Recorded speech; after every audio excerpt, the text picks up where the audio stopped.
Okay guys, in this tutorial we're gonna do something weird. We will have two classes. The secondary class will of course inherit from primary classes, but we will work with constructors in both of these, because constructor in a secondary class will pass stuff to constructor in the primary class.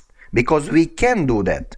Yeah, it's a little bit weird, but this is C++, so we need to go like totally low level and arrange stuff as we need it. So this is just for testing purposes, and maybe you will use it, maybe not. Anyway, I'm talking too much. Let's start creating code. Like class, let's say primary, and here in a public section, first we will have Blanco container for name, and then through constructor we're gonna fulfill it with actual data. How to create constructor? Well, just say primary, and because we are passing stuff to that thing, we need to talk about generic placeholders like string, and I'm gonna use X to represent any stuff from reality that will be pushed here. Okay, so let's go to operation, like that generic container will be fulfilled with real stuff when we create our individual objects down there. Okay, fine, up till now you know that, no problems. I mean, I'm guessing that you know this because this is like 25th tutorial, and if you are here still, then you definitely know this. And all other people who just gave up, well, they're like toast. What to say, some people just gave up. So secondary class, and this secondary class, well, it will inherit from primary class from public region, so we must say that public region from primary class. And let's go to actual operations inside a public section, because we need some kind of section here. So how to construct constructors? Well, secondary, but the thing here is that this constructor need to pass stuff to that constructor.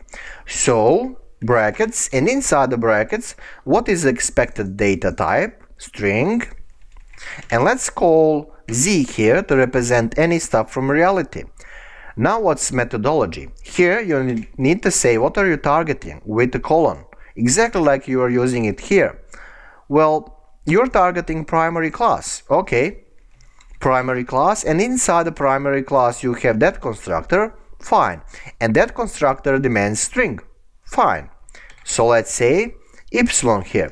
You don't need to state string epsilon here because it is already done here, okay, and here.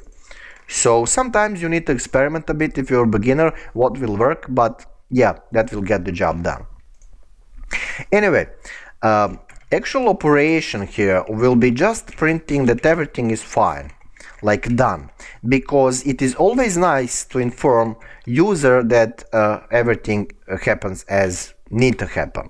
Okay, so bottom line here, two classes, secondary class inherit from public area of primary class. The task of that container in secondary class is to, not container but constructor, will be to push stuff into that constructor. Okay, so that's pretty much it. I mean, it's weird, but yeah, it will work. Anyway, main section, let's construct object based on a secondary class and object, and then when you say dot, you'll have these things, but this is not correct, because remember, when you create any kind of object, immediately constructors need to work. Okay, so like stating object then dot down there is wrong. You just need an object, but this object actually demands string, some stuff. So inside the normal brackets you're gonna say what is your actual data, like Michael. So Michael, and now when you run it you will get actual result. Well, everything is done. So because we don't have any kind of method here that prints actual stuff, now we can either hard code it or we can create dedicated methods to do so. So let's say cout object, and we are printing, well, name. Can we reach there? Well, let's see. We can reach there. We have Michael on screen. Question: can we, for example, type here like primary.object.name? Well, no, because this is not how C++ work. Okay, so what can you do? Well, you can, of course, inside the public section say something like void and print all, and you're gonna say cout name and line, and that will get the job done. So down there you can say object dot, and see, you have print all in offer, and now the thing will totally work. See, Michael, why? Well, because you have access through this type of inheritance to this class, because everything is public. So the moment when you say private here, you'll run into problems. See? So private will totally limit options. And if you say protected, will that work?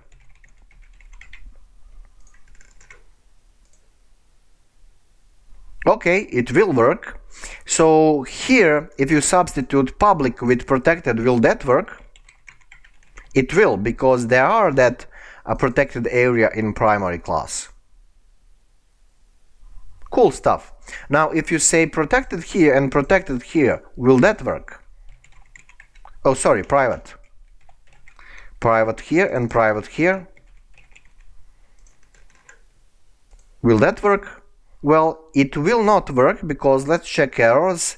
Name is a private, and when something is a private, it's totally locked. So the best option for beginners is to just start rolling with the public. Oops, I don't know how to type, I need to go to bed. Yep guys, public will get the job done in most cases, but don't overdo it too much, because then that means that your code maybe can be simplified.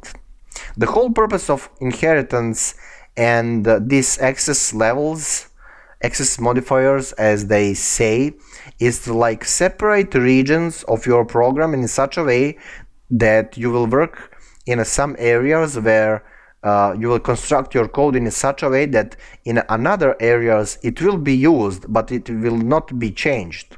So you are protecting some stuff with access levels. Of course, that's the whole purpose of access levels. Just like in a company, when you have different floors where sometimes you can go and sometimes not. Well, that's the life, that's the reality, what to do, what to say. Anyway, I'm gonna shut up. Thank you for watching as always, and see you next tutorial.